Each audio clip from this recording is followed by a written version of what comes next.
Welcome to Q&A Saturday, where we're going to talk classical guitar musicianship and technique. Today I have a question from Ray concerning Mauro Giuliani C Major Sonata, Opus 15, second movement. After I answer Ray's two-part question, I'm going to give you guys an assignment that I want you to bring into your lessons this week. So let's get started. Well, Ray's question concerns measures 10 through 14 right here, and his question is, this is both technically and rhythmically difficult for me, plus all the dynamic shifts of the sforzando, pianissimo, and a piacere within such a short span are hard for me to achieve. So there's a lot of dynamic hustle bustle going on here. We have a pianissimo, poco forte, forte, piano that crescendos to sforzando, and then a pianissimo and the a piacere. So we're going to address that today, Ray, and I'm going to go to the second part of your two-part question now, which concerns the B section. And what we have here is a repeat of the exact phrase in the B section. And so the issue with dynamics, obviously it remains, but what we have here is a question with the a piacere. And the question is, and I'm just going to summarize it because just for time's sake, is that what we have here is the a piacere appearing differently. The note head font is different than in the first instance. Here the font size is the same size as the notes that precede it and the notes that follow it. So if we go to the first instance and we look, we see that the note heads are smaller here. And Ray's question is there a difference in interpretation between the different sized note heads? Does that font play a role in whether we would play more gentle and softer for a smaller note head, or would we play louder and more aggressive maybe with a larger note head? And anytime I have discrepancies in a score like this, it makes me think like, okay, we should go and consult with a primary source because this is a modern edition, and who knows what could have happened in the process of entabulating this. So right here, I've got Giuliani's 1812 Steiner and Co edition. This was published in Vienna, and it is probably the best intention of what Giuliani as a composer wanted.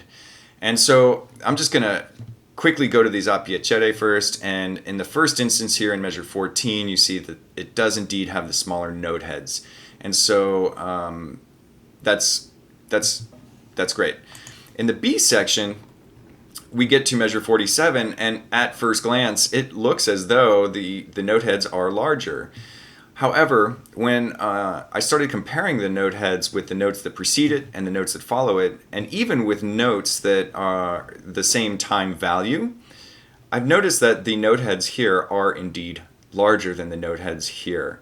And so, to answer your question, my feeling is that Giuliani wanted this to appear with the smaller note heads, but the publisher in setting the type probably needed to fill out the full measure or needed to fill out the staff somehow, and used a slightly larger note head type font, and it created a little confusion. And I could see when setting a modern edition how at first glance somebody might see this and think that it is in fact the same size as these, the full font, and use that font instead. However, I believe that this should be recognized as a smaller font and treated the same way as you would treat it here, where it is very clearly a smaller font.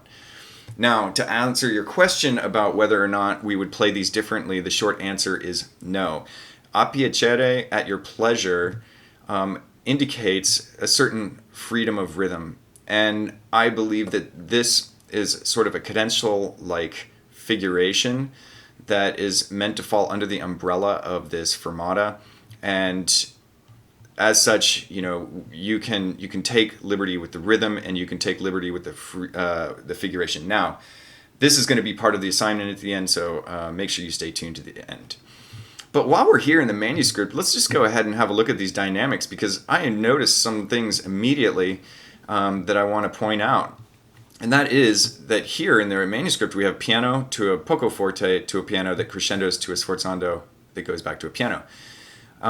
Here we have pianissimo that goes to a poco forte, and then a forte then a piano that crescendos to a sforzando, and then back to a pianissimo. So we have three different dynamics here. We have a change from piano to a pianissimo here. We have a modern edition that has added this forte, and then we have another change from piano to a pianissimo here also. And, the modern edition might have had a number of reasons for doing this. It might be their performance edition, and this is how they interpreted the passage. Or maybe for pedagogical reasons, they really wanted students to, play this as quietly as possible. But when I see it this way, it makes a little more sense, because what I see is Giuliani telling us that we have a phrase that more or less should be piano. It starts piano, the middle of the phrase is piano, and then the end of the phrase is piano. And then what I start to think is like this poco forte and this sforzando are gentle speed bumps dynamically that occur within the context of that phrase. So let's just answer why he might have wanted to have a gentle, dynamic speed bump here with this poco forte. Well, looking at the the harmonies and things that are going on here, we see that we have a D pedal tone, and above that D pedal tone we have a 6-4-5-3 suspension. So we have a double suspension, which is totally cool. And we have the preparation, the suspension, and the resolution textbook. And so I think that what Giuliani is saying with this poco forte is that he wants a level of tension brought to the suspension. He wants a slight dynamic curve upwards. He wants a little bit of maybe vibrato, or maybe hold it just a little bit longer. There's various ways in which we can create tension to make that interesting. And so let's just go ahead and listen to that.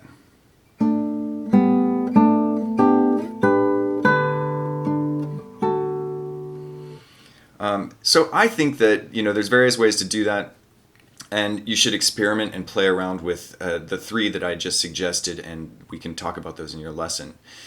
Then we continue on here. So we have another dynamic speed bump with this sforzando, and here he starts the figuration with a G pedal tone, and this leads us to this dynamic C. So what we have is a 1 chord that goes to a 5 chord over the pedal tone, and that expands outward through a G7 to C. So we're tonicizing the subdominant, and then we have an immediate reoccurrence of that G to C chord over a soft dynamic in which it's no longer a dominant harmony, and it's an inversion, so it's a bit weaker. And I think what is going on here is that he's creating the cadence, but then creating a level of suspension with an imperfect cadence that signals that we are going to move to this a piacere and push through the phrase. And so that phrase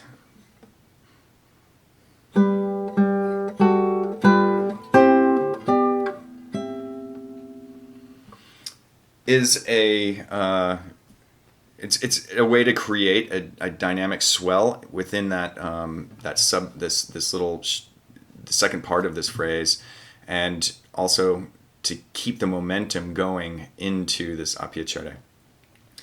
So there's a couple of things that I could recommend. First of all, I would practice dynamics, and you could do this just on the open strings and just gently pluck the strings in 3 different dynamic levels.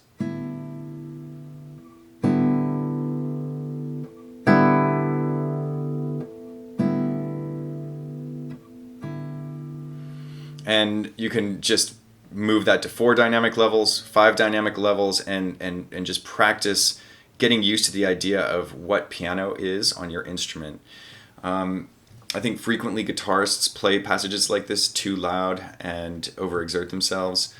It is meant to be soft. The other thing that I would recommend that you do is to sing the melody. And I can't emphasize that enough. If you sing the melody, you will become accustomed to the melodic contour, and a lot of these questions will sort of answer themselves and become more intuitive as you practice this. So here's the assignment. What I want you guys to do is look at this a piacere, and I want you to come up with 3 versions of your own, 3 musical versions. And I want you guys to access your toolbox filled with your music fundamentals. So By that I mean I want you to look at the melodic contour. I want you to look at articulations that you can use. I want you to look at dynamics, so crescendo, decrescendo. I want you to look at tempo, so accelerando, decelerando, and I want you guys to come up with 3 versions of this.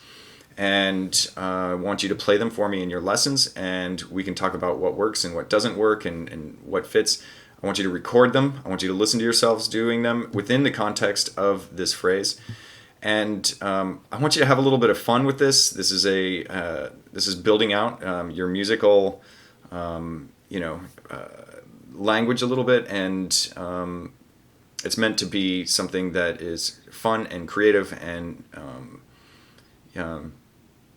insightful. So I will see you guys in your lessons this week. I look forward to hearing your 3 versions of the A Piacere in measure 14 of Giuliani's Opus 15 Sonata second movement. And I hope you have a great weekend, and see you soon.